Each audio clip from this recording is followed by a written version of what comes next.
Hey beauties, you're welcome back to my YouTube channel. My name is Winnie, and in today's video we are going to be learning how to make this beautiful on the bust gathered dress.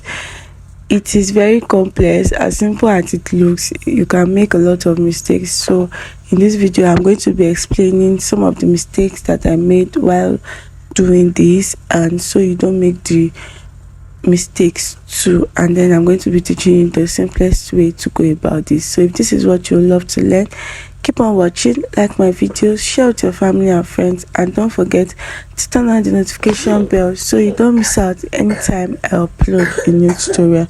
Without too much talking, let's get to the honey of the video. I love you. Hey beauty, welcome to my channel. So we are going to start with a pattern drafting because that is the best method you can use to make this style. So I'm just trying to draw my workspace. I'm just trying to create the workspace that I'm going to be using so that you can understand what I'm doing carefully.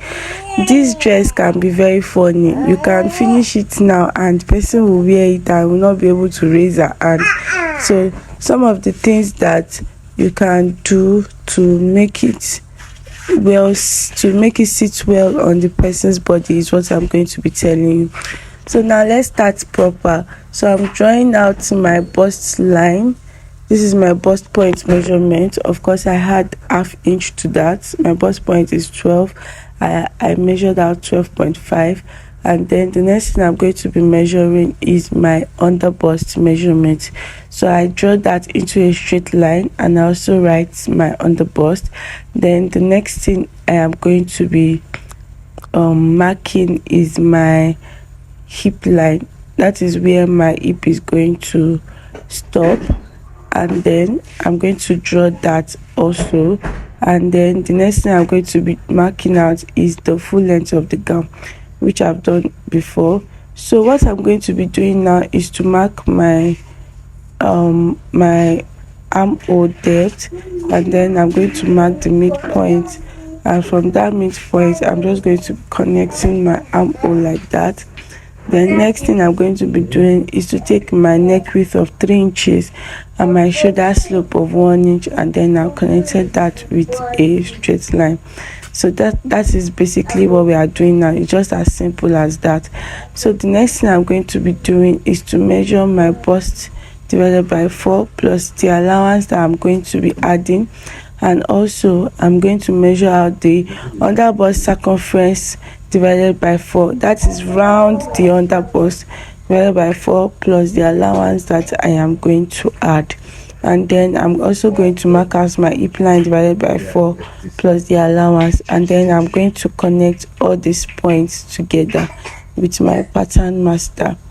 All right, so once that is done, the next thing I'm going to be doing is to, and don't forget, this line that stops at the bust point is supposed to go straight to the armhole side. So those are one of the mistakes that I made. So once that is done, the next thing you are going to do is to draw out the neckline that you want. You can make your neckline wider from the 3 inches, and then you can also make it so what I was doing here was I was marking 1 inch upward, but I later got to realize that that was not really needed. Just continue with whatever you are doing from the onset.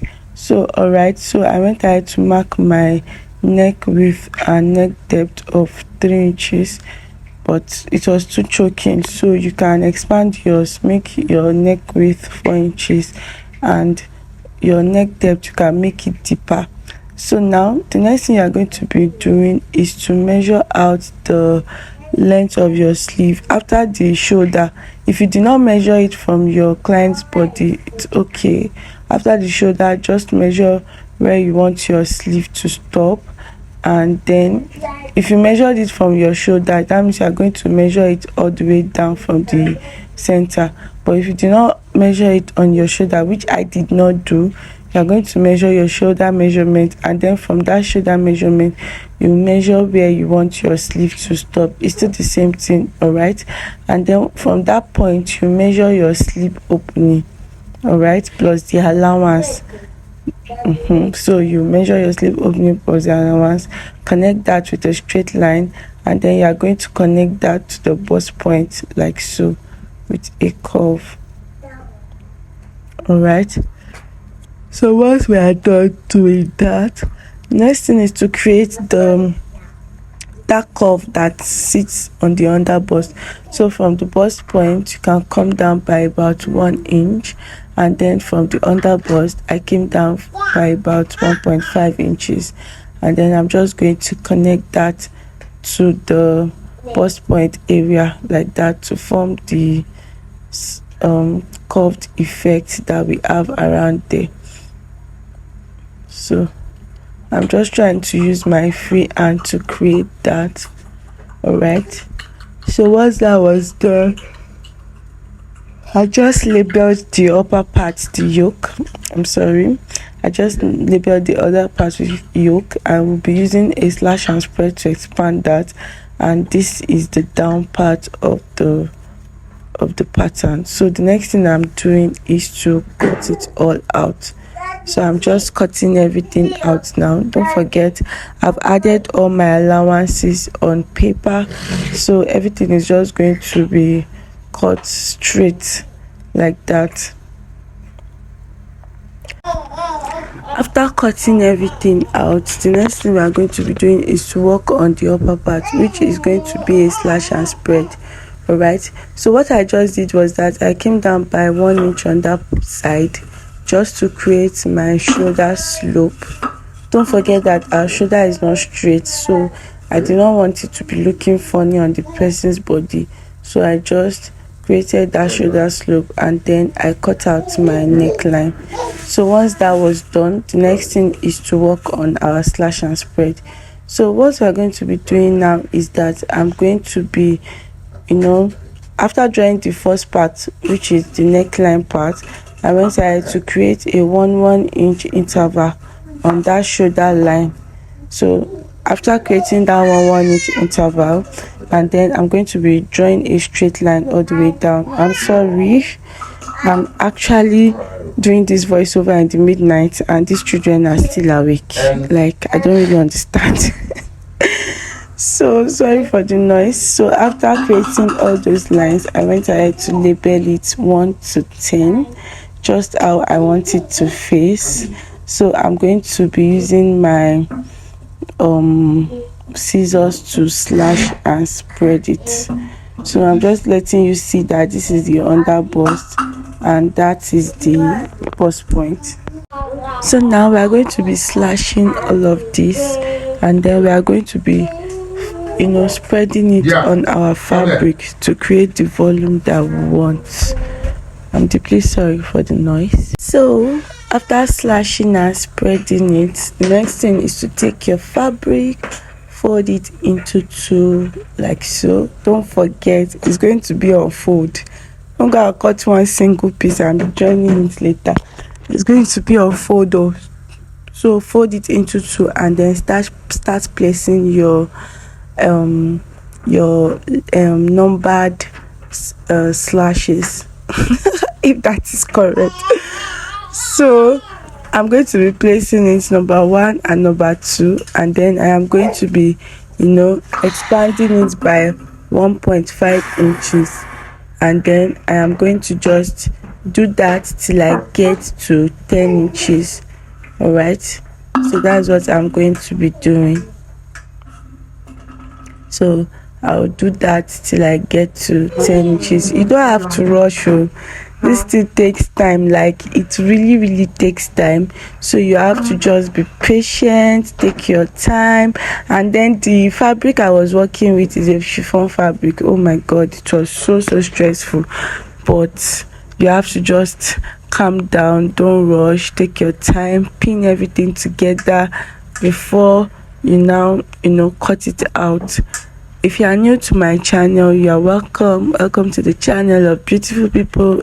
On here we do everything DIY on fashion, clothes, style inspirations, and what have you. I also post trending news in the fashion world once in a while, So I'm happy to have you here. Please subscribe before you go, like my videos, share with your family and friends, and don't forget to turn on the post notification so you don't miss out anytime I upload a new video.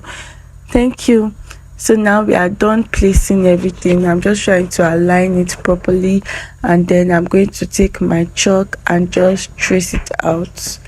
So just use the paper as a guide. If you are seeing any hand aside mine, that's my student's hand. She was just trying to help me to keep everything in place. So I am just using my chalk to trace everything out, and then once I was done doing that, I went ahead to cut everything out. All right, so that is basically it. Once you are done doing this, you are done with everything, and then you're also going to do the back part the same way.